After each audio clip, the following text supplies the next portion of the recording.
எப்பவும் சமைக்கிற மாதிரியே சமைச்சிருக்கலாம் போல். பட் இது வந்து ஸ்பெஷலாக ஒரு பவுடர் ஆட் பண்ணி செய்யலாம் அப்படின்னு சொல்லிட்டு அதை வாங்கிட்டு வந்திருந்தேன். அதை வாங்கிட்டு வந்து செஞ்சதுனால என்னாச்சுன்றதை வீடியோட எண்டில் சொல்லியிருக்கேன். அன்னைக்கு நைட்டு டின்னருக்கு ஒயிட் சாஸ் பாஸ்தா செய்யலான்னு சொல்லிட்டு கார்ன் வேக வச்சுட்டேன். தம்பி வந்து ரோஸ் மில்க் கேட்டிருந்தான். அவனுக்கு ரோஸ் மில்க்கும் ரெடி பண்ணி கொடுத்தாச்சு. கார்ன் வந்து அவனுக்கு ஸ்நாக்ஸாகவும் கொடுத்துட்டேன்.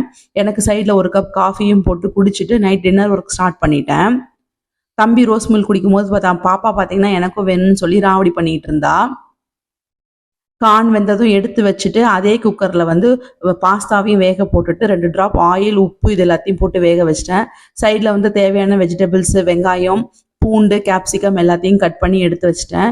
இப்போ ஒரு கடாயில் வந்து 2 ஸ்பூன் பட்டர் போட்டுட்டு பூண்டு, வெங்காயம், கேப்சிகம் எல்லாத்தையும் ஓரளவுக்கு வதக்கி விட்டுட்டு நான் வாங்கியிருந்த அந்த ஒயிட் சாஸ் பாஸ்தா மிக்ஸ்ன்னு விற்கிது, அதை போட்டு செய்யலான்னு சொல்லிட்டு அந்த பவுடர் அப்படியே கொட்டி ஒரு 2 மினிட்ஸ் நல்லா வேக வச்சுட்டு அதில் கார்னையும் ஸ்வீட் கார்னையும் ஆட் பண்ணிட்டேன். இப்போ ஒரு 300 ml பாலை ஆட் பண்ணி லைட்டாக கொதி வந்ததுக்கப்புறம் வேக வச்ச பாஸ்தாவையும் ஆட் பண்ணேன். பட் லாஸ்ட்டில் பார்த்தீங்கன்னா இது ரொம்ப க்ரீமியாகவே இல்லை.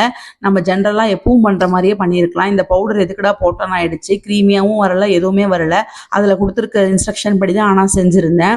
ஃபைனலாக வந்து fresh cream, oregano, chilli flakes இதெல்லாம் ஆட் பண்ணதுக்கு அப்புறம் தான் டேஸ்ட் வந்து அன்னைக்கு டின்னர் நல்லபடியாவே சாப்பிட்டு முடிச்சாச்சு.